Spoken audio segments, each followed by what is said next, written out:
Broadcasting live from downtown Las Vegas, you're tuned in to Gorilla Cross Radio. Yo, you tuned in to Gorilla Cross Radio.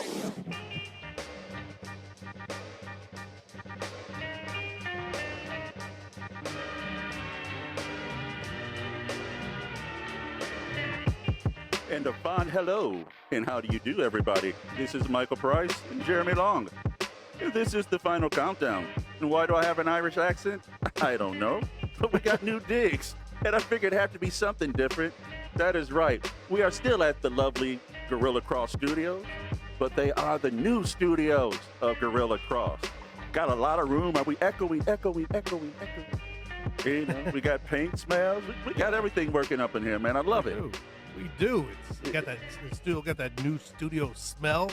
That means we haven't been in here long enough. All these guys coming in here talking about sports. We're going to smell up the place here shortly, but good dick. Still downtown.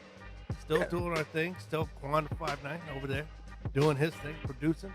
And it's still me and you. It's still me and you. They tried to get rid of us and gave us the wrong address, but we found it. Yeah, we found them it. anyway. We try to get rid of us. Man, we will find you, Quan.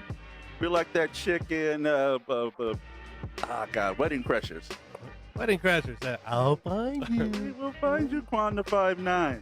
So, man, we got a great show lined up. As always, we have our guy, Mark Berg from Mossberg Injury Lawyers. And great topic, man. Great topic we're going to delve into. The one thing that Las Vegas has always been worried about is when sports come here, what if athletes gamble on games? Well, guess what, folks? An athlete has gambled on a game. And we're going to talk about that, the repercussions, and, you know, see what that's going to look like moving ahead. Yeah. And we also have, what? Can you imagine catching 309 or receiving 309 yards receiving as a receiver in the NFL? No, man. That sounds impossible, doesn't it? It sounds impossible. In fact, until we started getting this guest lined up, I didn't even know that was the record. I thought the record was like 2-something. No. But 300 and something? Come on. 309 yards. We have the great, and I'm going to call him great because you get 309 yards. You were great at, doing your thing. Stephone Paige, former Kansas City Chief wide receiver. We're going to talk a little Kansas City, some Raiders, and he's a graduate of, Fresno? Fresno State. Yeah, Fresno State. So we're going to also talk to him a little bit about Tony Sanchez. And, we can't. Sanchez. Yeah, we can't talk about it being one of those scenarios that we didn't see it coming, the firing, but it did happen. But before we move any further, let's do that thing we call Barbershop Chop. Barbershop Chop. Woo! 4 more weeks, man. I might start crying at the NFL. Mm-hmm. Tears in my eyes, puddles are pouring. But hey, it is what it is. It always comes and goes like this, and that's what makes it so special and endearing to my heart. You know, I make a claim every year, and I say it to you whenever we're watching preseason. I'm like, I'm going to make time to watch more NFL this season.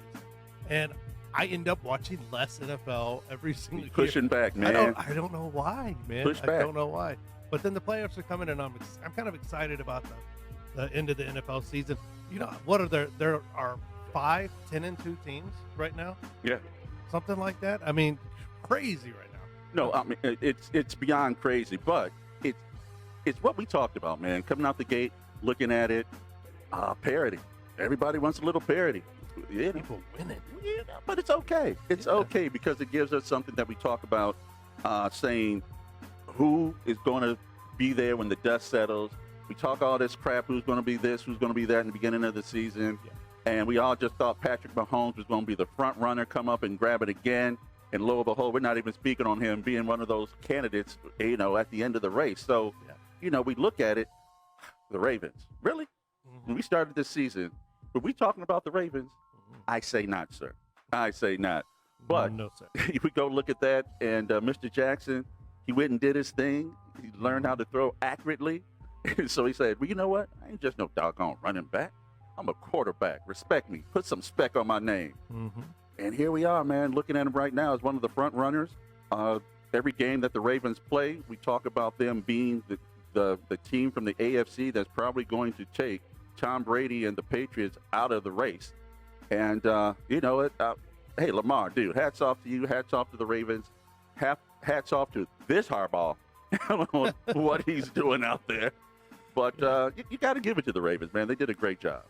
Yeah, and really they kind of, I don't want to say snuck up on people. They quietly went under that radar as far as, I mean, they were a couple of people chic picks for going deep in the playoffs and things like that. But to have this kind of season and get this kind of production from Lamar Jackson, we talked about him in college, and we actually discussed this a couple of weeks ago. We knew he could score at Louisville, but how is that going to translate to NFL success because of how running quarterbacks have fared so far? But he's kind of, we're watching him rewrite it as he plays. And if he can stay healthy, and that's always the big thing with running quarterbacks, if he can stay healthy, sky's the limit for this guy. No, sky's the limit. He worked on them spindly legs of his because, those things, they were chicken legs. I got chicken legs. I know how these things work. And, put some weight on. If you just look at him from a facial feature, you can just see that he's just put on some mass. Yeah. So that means he can take hits because we looked at what happened to Cam. Hey, those big guys tackling them, they have mass too. Yeah, 250. If they can tackle them, they can hurt them. But how about this one, Russell Wilson? Yeah, Russell Wilson, man. I was involved in a fantasy draft this year, and Russell Wilson was one of the last quarterbacks that was available. Mm-hmm. And I took him, going, Dan, I kind of feel sorry for my man who I'm selecting for, that I got to take Russell Wilson. And so, then I took, I can't even think of the wide receiver from the Seahawks as well. Now, all of a sudden, I'm looking like the king. I'm looking like the king of fantasy. Brilliant pick there, Mike. Oh, my God. Well, it was all the time. It was me. Brilliant guess. But, man, Russ, you know what? And all he's really doing is just being Russell Wilson. He's not doing anything different. Whenever the Lions or any team that I want to win would play Russell Wilson, I always go, doggone it. Just don't let him, he extended the play. Man, how the hell y'all let him extend the play? He's just like that.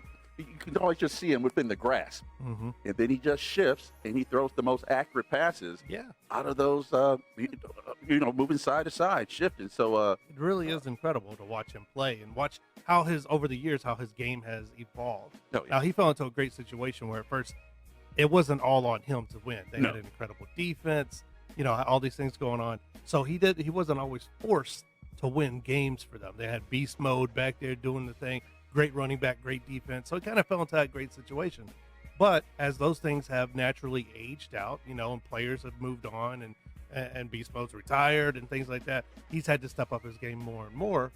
And to watch him evolve as a player and become more of a leader and a better NFL quarterback and one of the elite NFL quarterbacks, it's really something to watch. He's a really special player. And if you're a Seattle fan, you gotta be loving it, like our friend Barbara Moore. Moore. She's a big Seattle fan. She'll be here next week, folks. She'll be here next week. We're gonna have fun. Be here next week. We're gonna have fun. We're gonna have a great She's gonna be excited. All Seattle's excited. But you know who else is excited? Who that? The town of San Francisco. San Francisco and all 32 of their fans have got to be excited about their 10-2 49ers. I know Quan won't shut up. Oh, Lord. I tried to get no eye contact with him. I was looking at all the features in here. But you gotta, you know what? You gotta give the devil his due. The 49ers are a team on a mission this season. That defense, I keep saying it every single week. That defense is something else, man. And even with the recent loss, it doesn't matter, man. That defense is still, and Jimmy G's still playing solid. No, he is. He's not playing spectacular, but he is playing solid. And really, that's all you need when you got a defense like that. Oh, come on, man. I wish that Matt Stafford wasn't this great quarterback everybody keeps telling me about, and he could just be like Jimmy G, and we could have the same record. Because don't tell me how damn good Matt Stafford is, and giving him $30 million. I think he was the first $30 million quarterback. $30 million. Hey, $1 million for each one of those wins over his entire career. Yeah, that's all they pay him. You know what? He's probably high right now because his back hurts because he's been out for the last 3 weeks, just sitting there doing some CBD, going. Libel. Yeah, you're liable for that. Send me. Follow me. That'll give us some traction. But talking about marijuana, you know what? Cowboys love the weed. They love the weed. The Cowboys love the weed. That was the segue into the next story. Thank you. Okay. I was wondering. The Cowboys love the weed. God bless. And here's a special connection with marijuana and the Dallas Cowboys. They just cannot get away from it. Defensive tackle, arrested. And then an extra charge of destroying evidence because he put the joint he had into a water bottle. Yeah, because I was going when to he get rid got of it. pulled over. And the popo said, "Nah, that's destroyed evidence." Yeah. Come on, I was man. putting it out. I was putting it out. You I want me wasn't gonna keep blow the smoking it? smoke in your face, and then that's assault. You know, if you do that. So Okay. come on, man. you guys can't catch a break when it comes to the weed. No, When man, it comes to the weed and the Dallas Cowboys. But here's the other thing. Key and Peele, are they naming babies these days? Have you seen the current spelling of Antoine? Antwaun. What the hell is happening out here, people? Spell your kid's name correctly. Antoine Woods. Don't just start making it up at birth. Let's see how creative we can be. I think there's an H in there. I think it's silent. Yeah, you know. Don't name your kid with the alphabet. With his first name is A, B, C, D, E, F, G, U, J, L, U, B. Yeah. Hey, man. Junior. Junior the third. Don't do that, people. Esquire. Yeah, but he, marijuana, dog. It's always a special connection with the Cowboys. Well, you know what? You can't be mad at him. You can't be mad at him. But I guess because Texas is so big, or I don't know. no, the Cowboys are so big. They think you guys think you can get away with everything. That's right. Nate Newton literally had a car full of drugs at the height of his career, and he was like,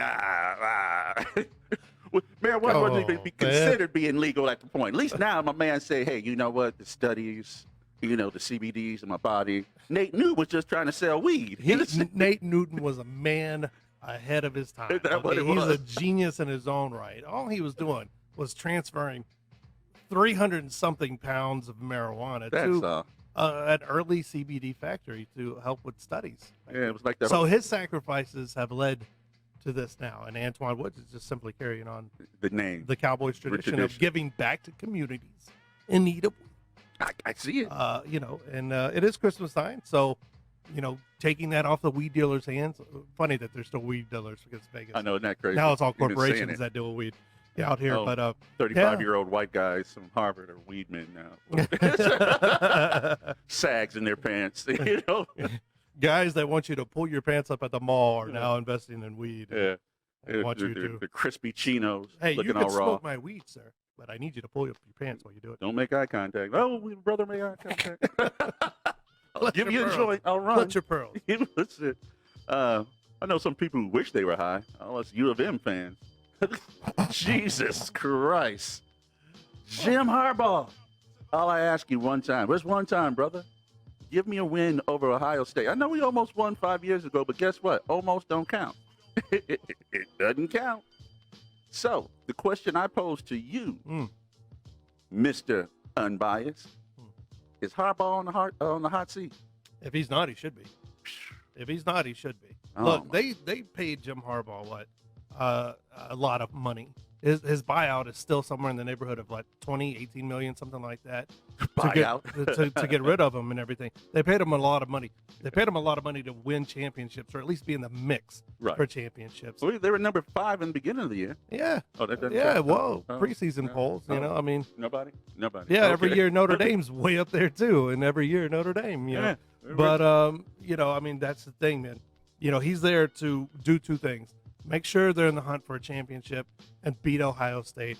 And you can't do one without the other. And he cannot seem to beat Ohio State. And now what's worse, now he's getting losses to other teams that don't, that are knocking The these Penn guys States. back. Yeah. The Penn States and unranked teams and, things like that. If he's not on the hot seat, he should be. The only thing that may be giving the university pause is that huge buyout clause. It is. But major universities always seem to come up with cash. Not enough cash to actually pay their players, mind you, but enough cash to buy out these high-profile coaches. Yeah. You see what A&M did a couple of seasons ago. They gave up, $30, $40 million so they could get out of one contract and hop right into another huge guaranteed contract. So they got the money. It's just how much are they willing to eat at this point? And then who's going to come in? Brady Hope. Who's going to come in after? Brady Hope. Yeah. See, I just solved. That was my argument. Brady Hope. People go like, whoa. I think whoa, we're done here. whoa, I think whoa, that's the yeah, show. Yeah. I Don't think be we're done bringing here. up Brady Hope. Thanks for tuning in. I'm going to leave on that one. Yeah. All right, man. So we're going to go ahead and take our first break, and we come back. 309 yards receiving in one game. That's right. One man did that, and we're going to talk to that man. It's the final countdown.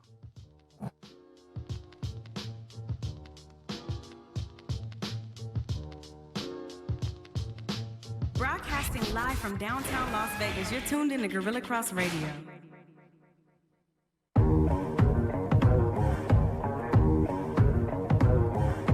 This is your guy, Dre Bailey. And your man, Goose Thomas. Tune in to Let the Ball Bounce on Gorilla Cross Radio. Every Tuesday, 6 p.m. Pacific Coast time. And every Saturday at 2 p.m. Pacific Coast time. Your guy, Dre Bailey. And your man, Goose Thomas. And if you're scared, you better go to church.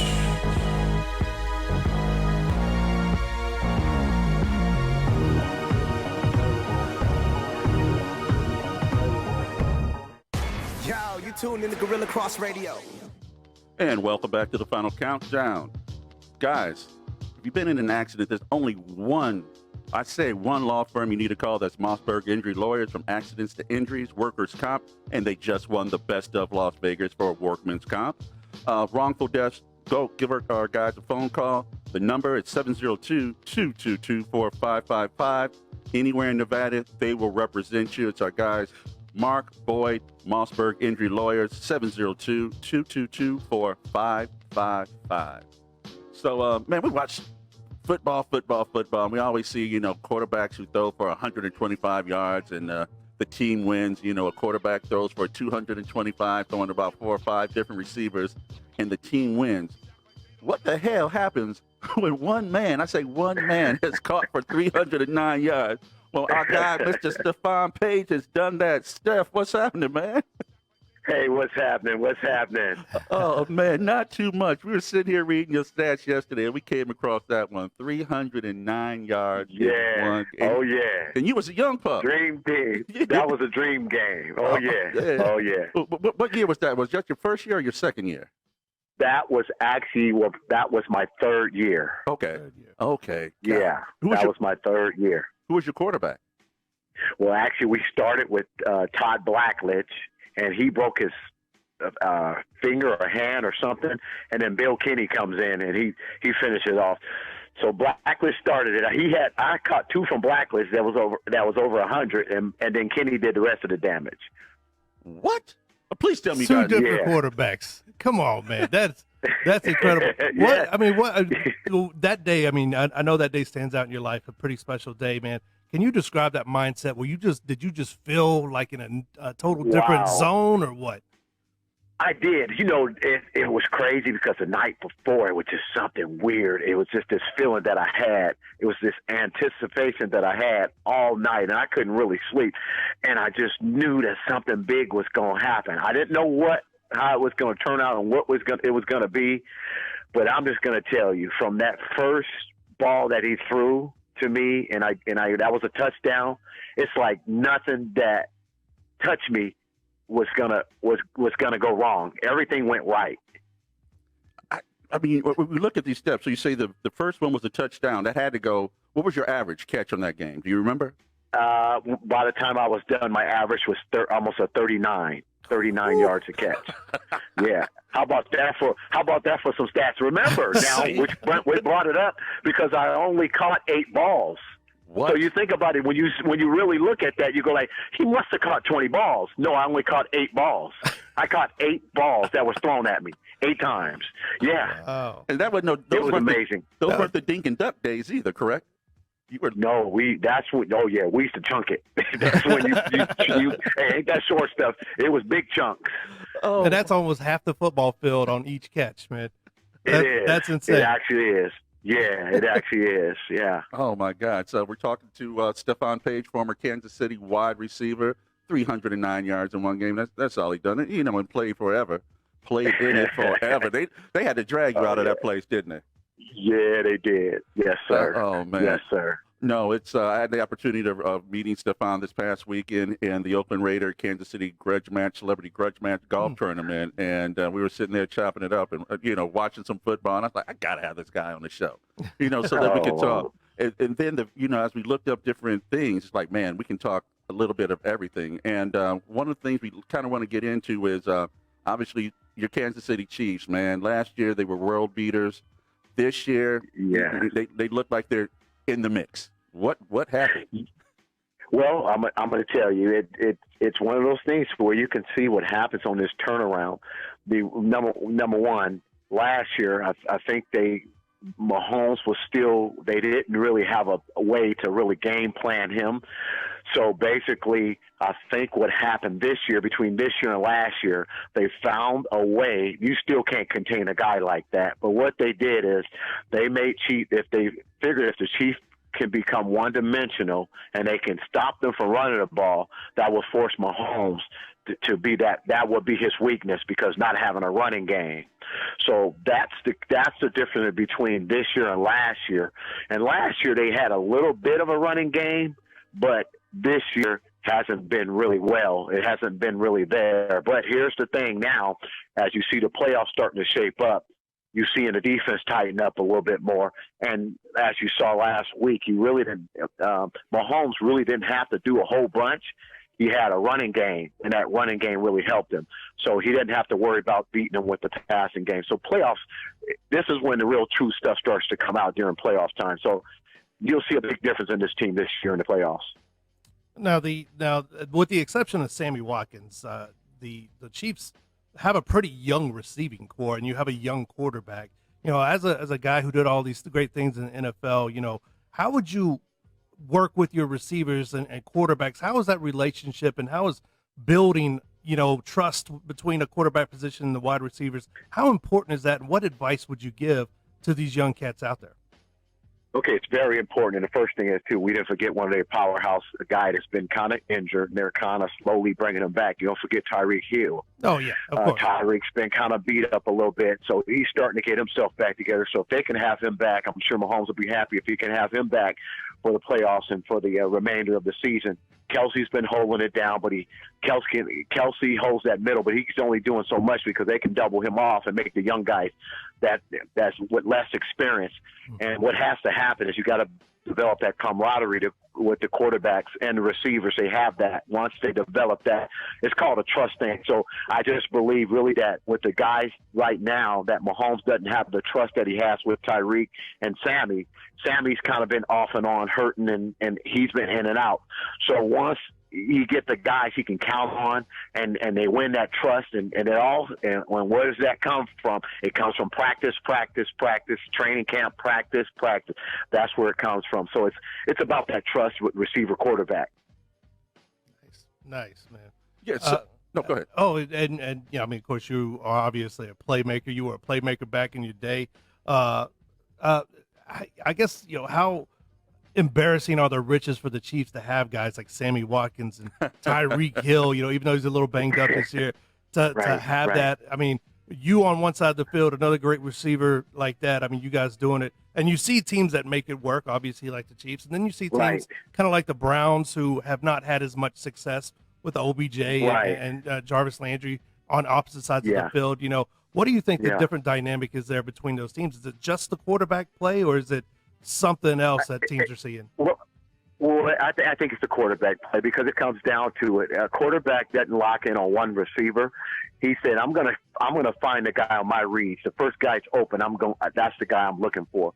Now, if it happens to happen, you hear him say a lot about the number one guy. This is the number one guy. Trust me, most quarterbacks that depend on that number one, they get to a point where what happens when that number one goes, because everybody else, they're not used to timing up and getting them the balls out. They're not as confident throwing the ball to them. And it works the other way. The receiver doesn't feel like, well, he hadn't came my way. Now what would think he would do it now? So it just changes the whole atmosphere of the game, because the player-quarterback relationship is not the same. So I really like what Mahomes does, what's really nice about seeing a difference of. And I like a quarterback who'll say, I'm not throwing to the number one guy. I'm throwing to the guy who's going to get open first.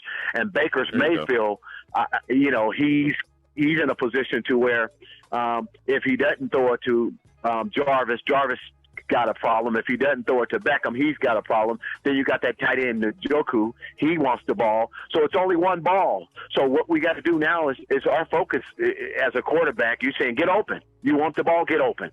I'm looking for the guy that get open first. He's going to get the ball. Get open, damn it. Yeah, no, it is. Get open. Shut all that talk up. Just get open. I was open. I'm open. No, get open.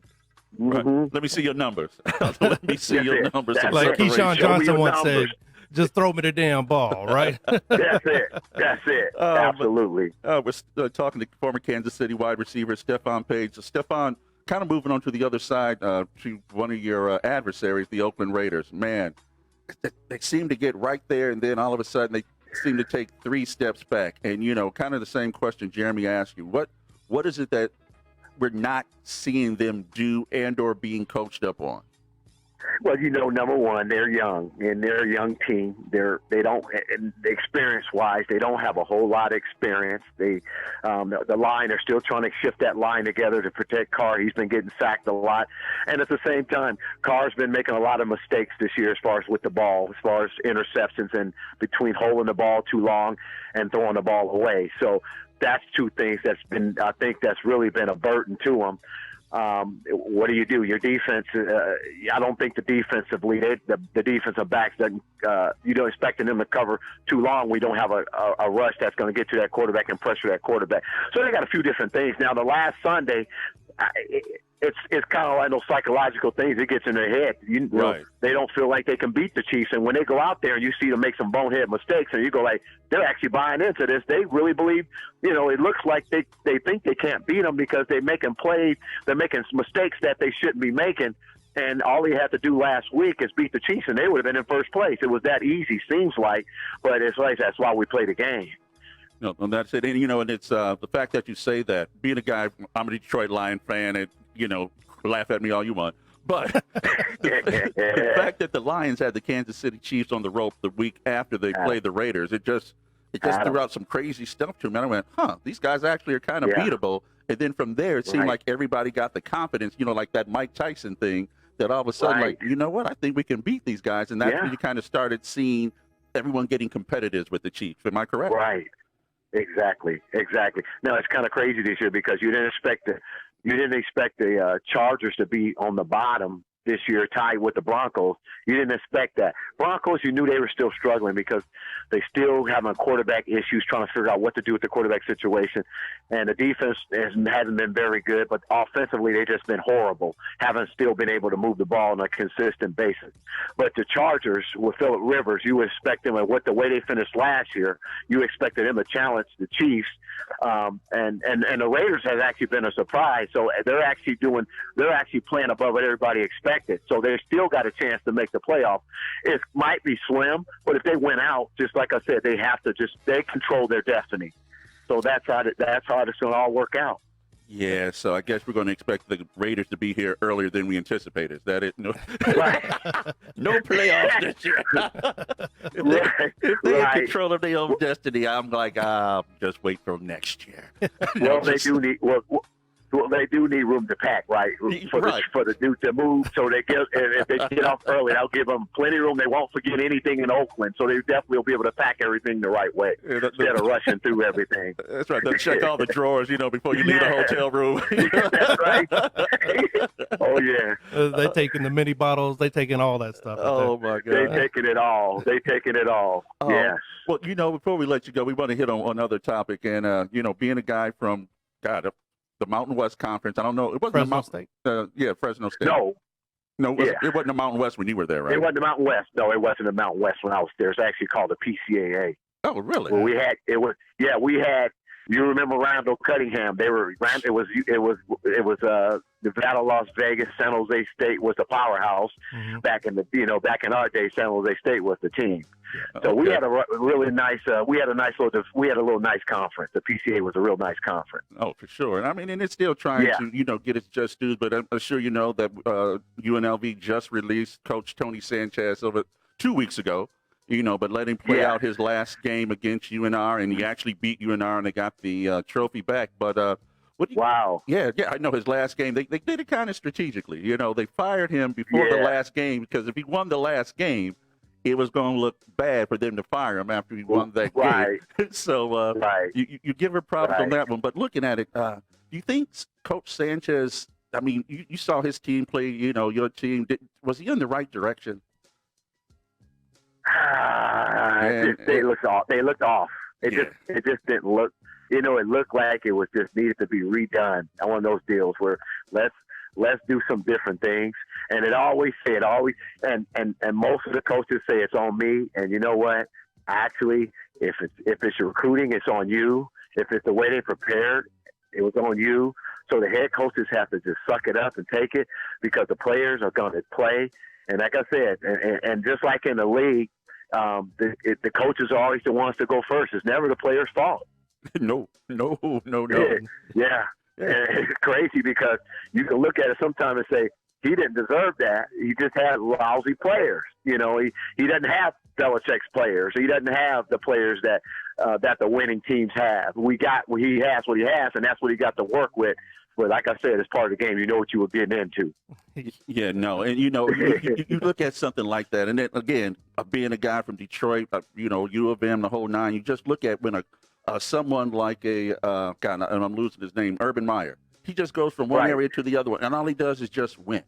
You know, now, mind you, I get he gets players, but some of these other schools, you know, they got some big fellas and some fast kids as well, but some coaches can just coach kids up, man. That's it. Well, what's the difference? I mean, you take him and you take Nick Saban. Look at these guys, and you think about it. You're going like, he's got guys that want to come in, and they can go to their fourth or fifth year and may still never play.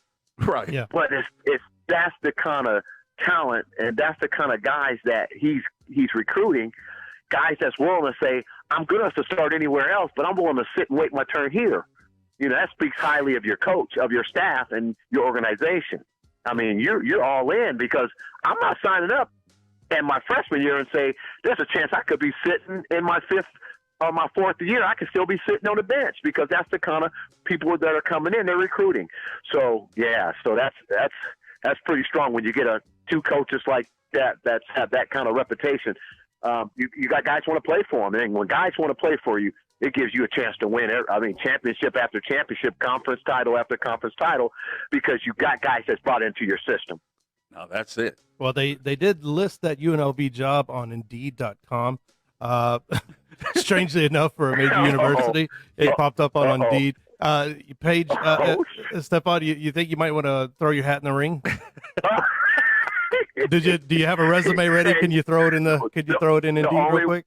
The only way I'm going to do that, I'm going to ask if Nick Saban would have to cooperate with me and say, you give me all your fifth stringers, and I'll take every one of them. That's the only way. And if I get that sign, I'll take that job. I'll put it on the – hey, then we got a chance to compete. There you go. Hell, the job openings right there. Indeed.com. We're giving plugs right now. Oh, yeah. Oh, man, that's crazy. That is crazy. I'm not surprised. I'm not surprised they're not sending Texas out. Yeah.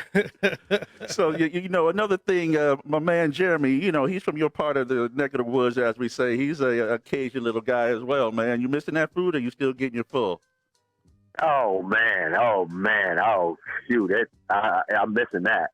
Oh, missing that big time. Big time. Are you eating healthy, Stephone? Is that what's happening?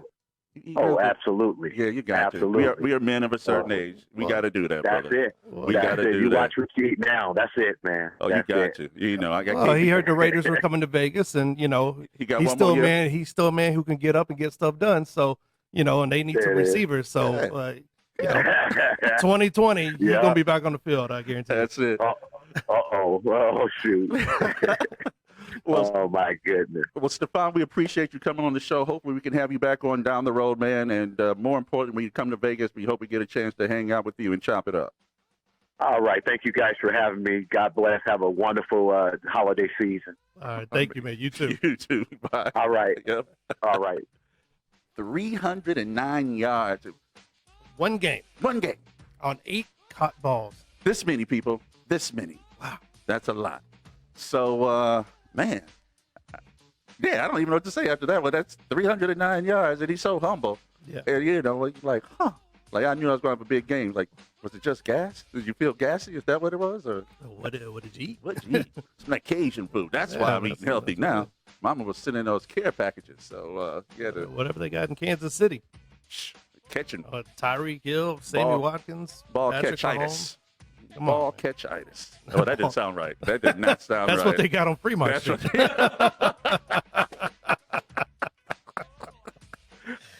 Ball catchitis, live from Fremont. We got a name for a new show here, girls. It's got to be on Vegas Hype, I think. That's it, man. Follow that. Yeah, that's Vegas Hype show. The bar show, the one that's really funny, Vegas Hype. We'll have Seats girls Ball in here. catchitis, yeah. Hosted by Seat Williams and Dancer Girl. Yeah, And friends. and Seaton friends. Hey. Oh my God! But that's on Wednesday nights, right? We may have to move to Wednesday just so we can be a part of that. No, not at all. Not at all. Take a break. Sure. Let's do that. Come back. Say what? It's the final countdown.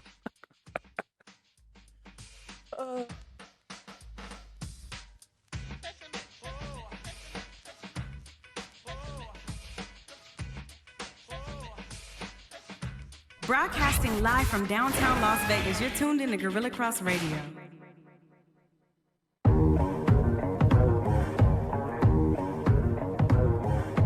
This is your guy, Dre Bailey. And your man, Goose Thomas. Tune in to Let the Ball Bounce on Gorilla Cross Radio. Every Tuesday, 6 p.m. Pacific Coast time. And every Saturday at 2 p.m. Pacific Coast time. Your guy, Dre Bailey. And your man, Goose Thomas. And if you're scared, You better go to church.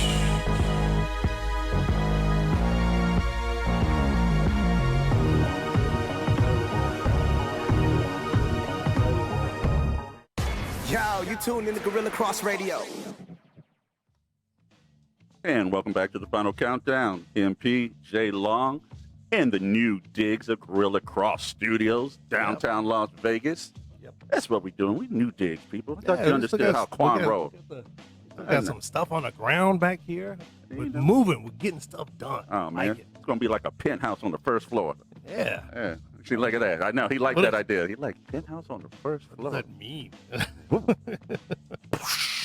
Right. That's how we're going to sell it. Yeah. Hey, guys. I like it. In an auto accident, there's only one law firm to call. That's Mossberg Injury Lawyers. From accidents to injuries, workers' comp, even wrongful death. Mossberg Injury Lawyers are the #1 legal team in Nevada. Give them a call today, 702-222-4555. That's Boyd. That's our guy, Mark. Guys, they're the best. They're my attorney. They'll take care of you, make sure that you get the money that you deserve. That's Mossberg Injury Lawyer. Absolutely. Boom, boom. I'm excited. Mark is going to join us here in just a few minutes. Yeah. And he's going to be live in studio with us next week. Right? Yes, he is. Yeah. Yeah. Oh, Yeah. I don't know I'm how do talking you describe Mark? legalese. Oh, handsome and attorney like. Oh man, come on. He wears Gucci shoes and Gucci belts. Hell no, I don't know. I thought he just Louis Vuitton. undies. shoes. I Yeah. wear slippers. I'm Mark, and I have on my Louis slippers. There you No go. man, he's just a regular old cool guy. You know, low key. We're gonna call him low key from now on. Low key. Oh, low key Berg. Oh, low bird. Oh, low key Berg. What's going on? You know what? Hmm. Let's do this thing. Okay. Say what?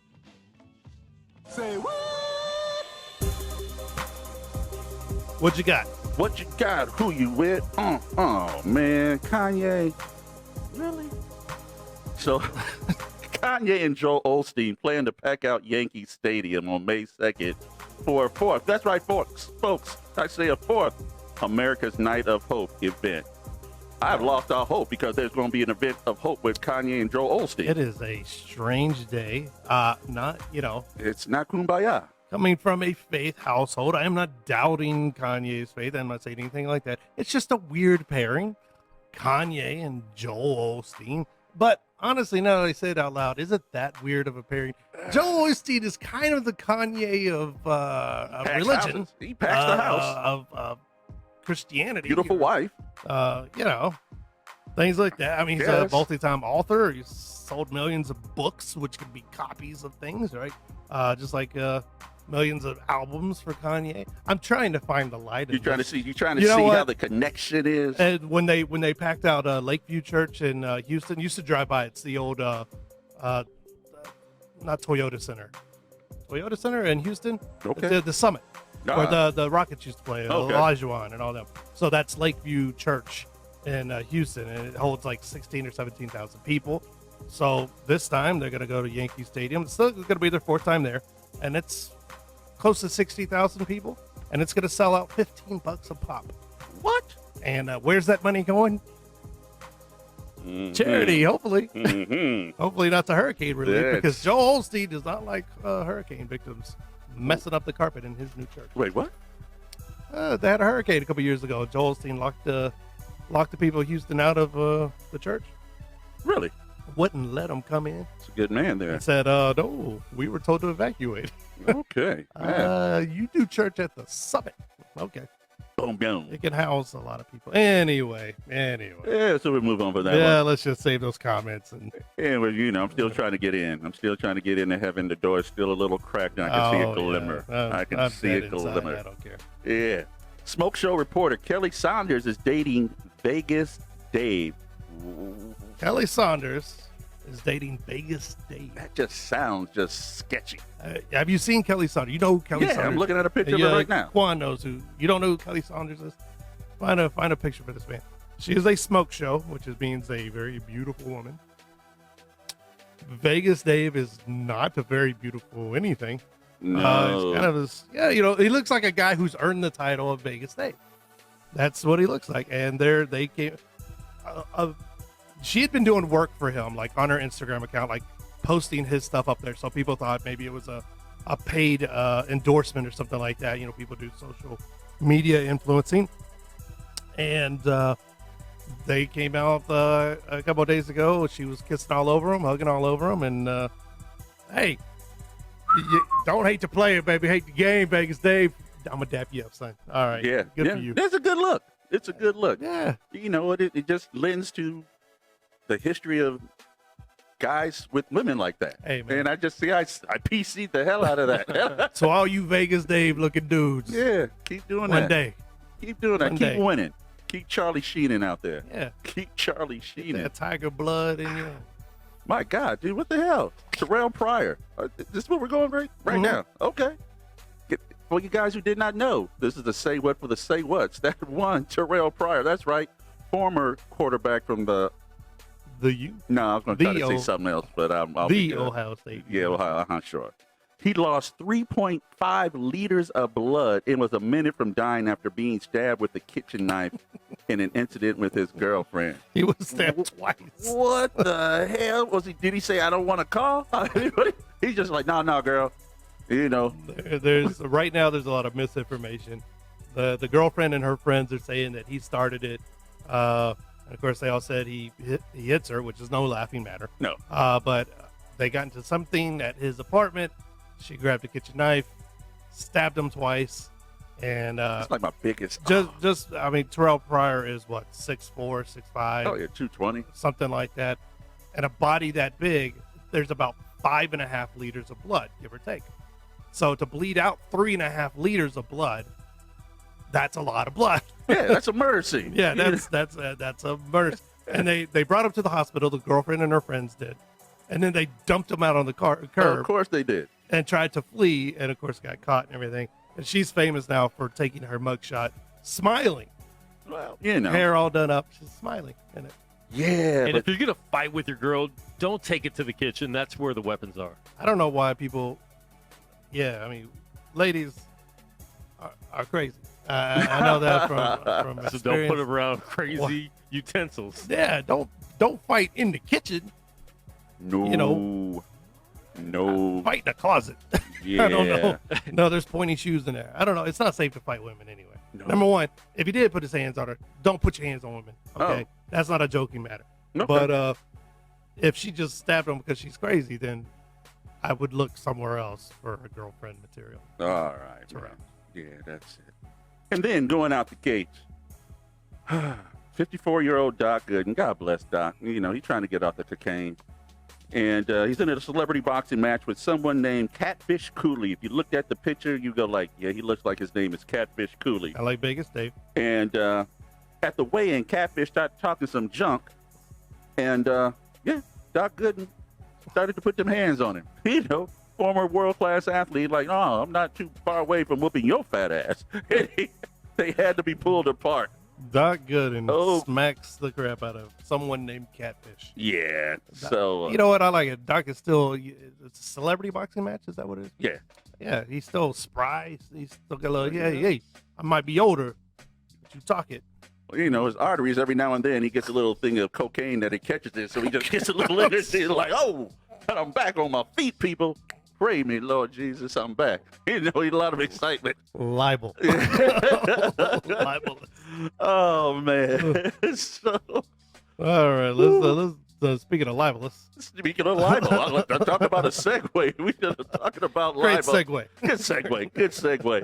It's our greatest segment that we have on our show. It's a segment that we'd like to call the Legal Zone. And it's with our good friend over at Mossberg Injury Lawyers, Mark Berg. What's going on, Mr. Berg?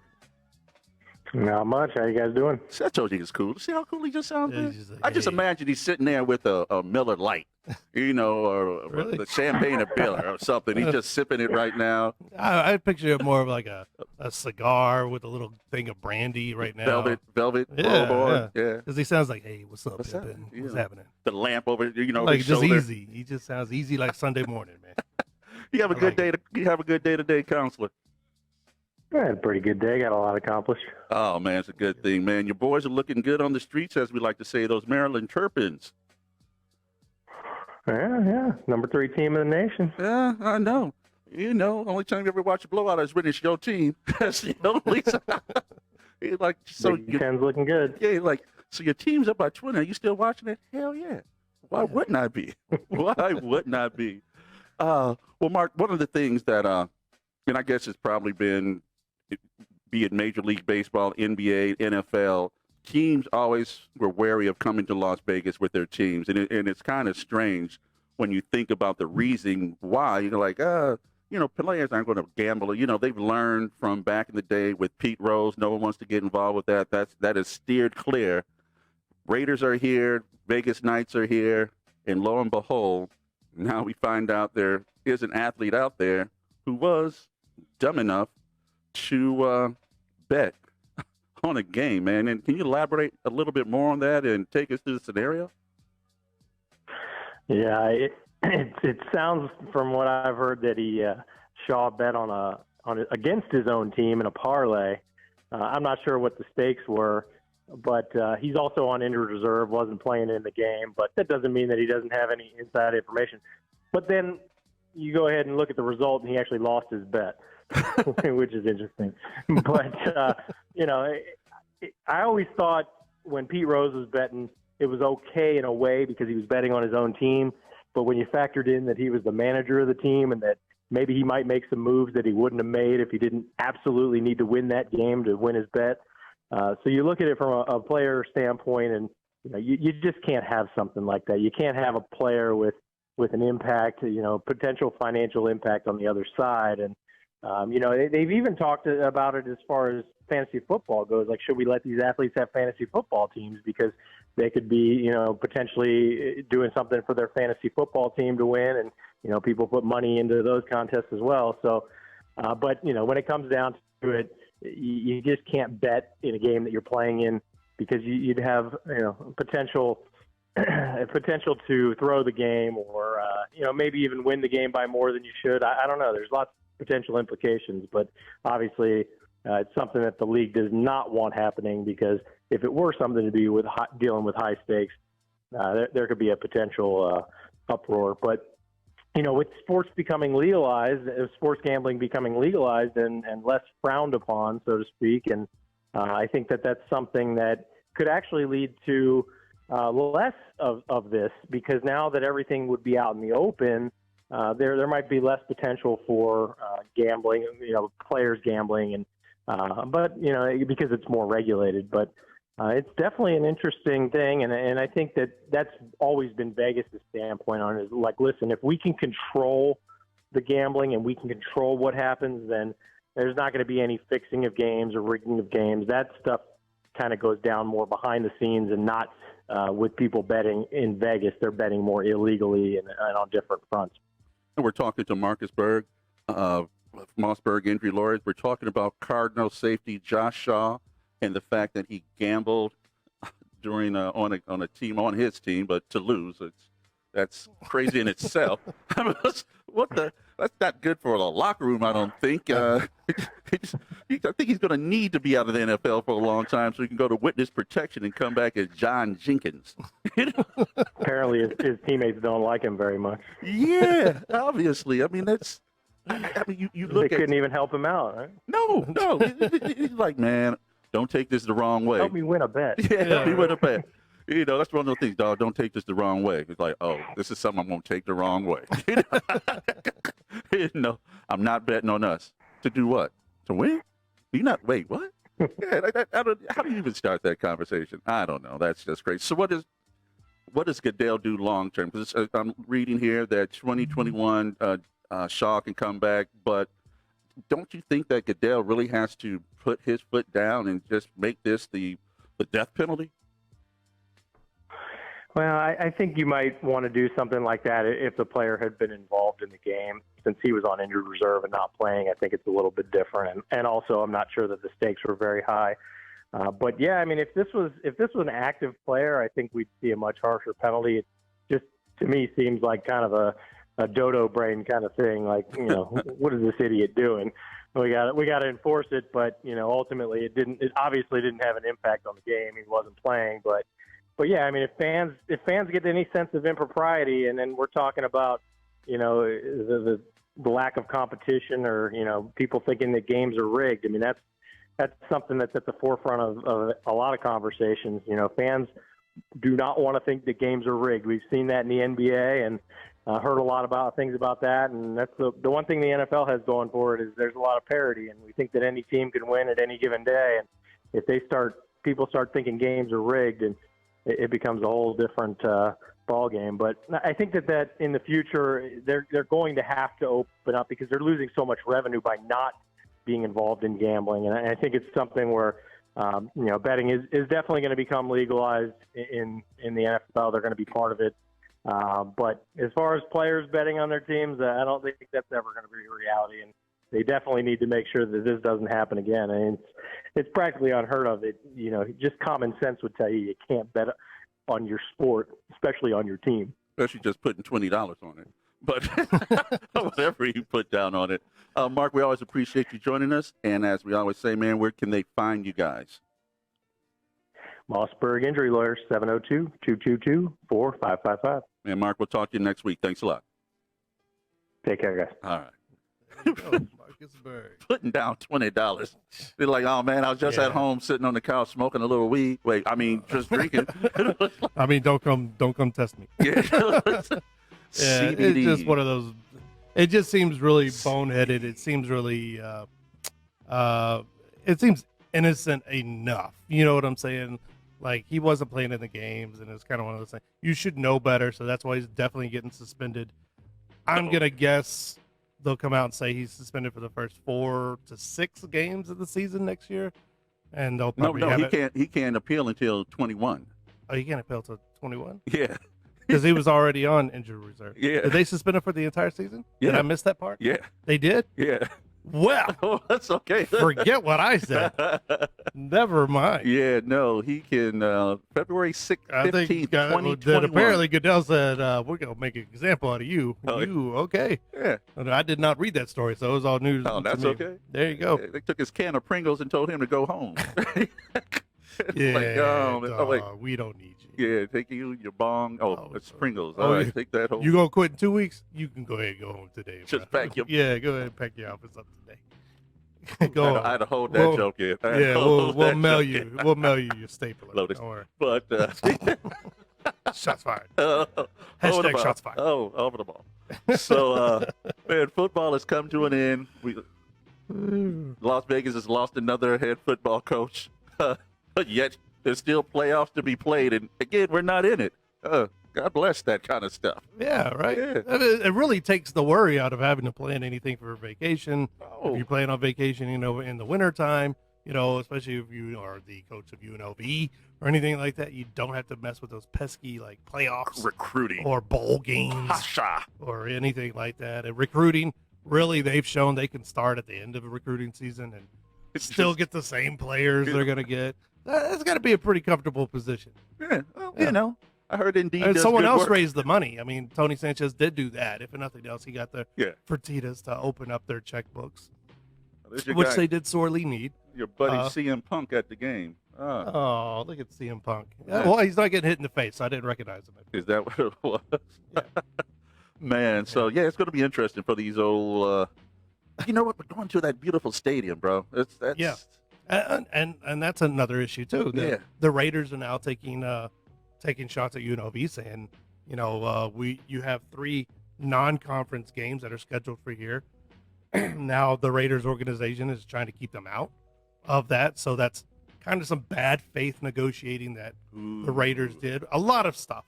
Honestly, if you lay it out there, a lot of bad faith stuff, which usually happens with stadium deals. It was in such a rush, and it was a political year when all this went in, so every politician was in on it. They all were totally for it. It doesn't matter that the school district is it doesn't matter that the school district is $60 million in debt. We found $1 billion+ for a football stadium, and we promised everything in the world. And now the Raiders are coming back on their word. I'm sure they'll work something out, but it just looks really bad for the organization to now put their foot down and say, oh, those dates we promised you can have. Now we're going to need them for something else. Yeah. Come on, that's bull crap, dude. We have Disney on Ice coming in town. We can make a lot more money. Yes. we got Disney on Ice, and that takes precedent over Rebels football. They'll win. It's not a competition. They'll still win. More fans in the seats. That's it. But can you believe that UNLV, I don't know if it was a slip up or if someone else did it, but they put the job opening on Indeed? That's hilarious, man. That I guess they didn't find any qualified candidates on Monster, so they move over to Indeed. They advertise more. So, the biggest advertiser. I'm surprised they didn't take out a classified ad to RJ. Well, looking for in the newspaper. In the newspaper. Those newspaper things, they still exist somewhere. Oh my God. The community, the nickel saver. Steve Carp called us. The nickel saver. The nickel saver. Yeah. All those great jobs. The jobs and free tires and puppies. Hey, but Indeed can say they have some of the best jobs in the market out there. Yeah, if I was Indeed, I would highlight that one, and I would use the new campaign, even finding your next head coach. Yeah, I know. Oh, my goodness. Man, a bunch of... It's ridiculous. Did you fill it out? This university, man, and I got nothing. I didn't go to UNLV. I moved here about the time that right before Dave Rice was fired, and that whole debacle, the coaching search on the basketball side. And now the football is just a mess too. Consistency. They're nothing if not consistent. That's it, man. Good for UNLV. That's it. Different athletic directors, same results. We love it. Yeah, but they're consistent. We'll find but hey, someone. did you see the sparkly lights on the strip? Don't you want to play here? Good show, brother. Good show, man. We want to thank Stephone Paige for joining us. Good talk, man. Great conversation.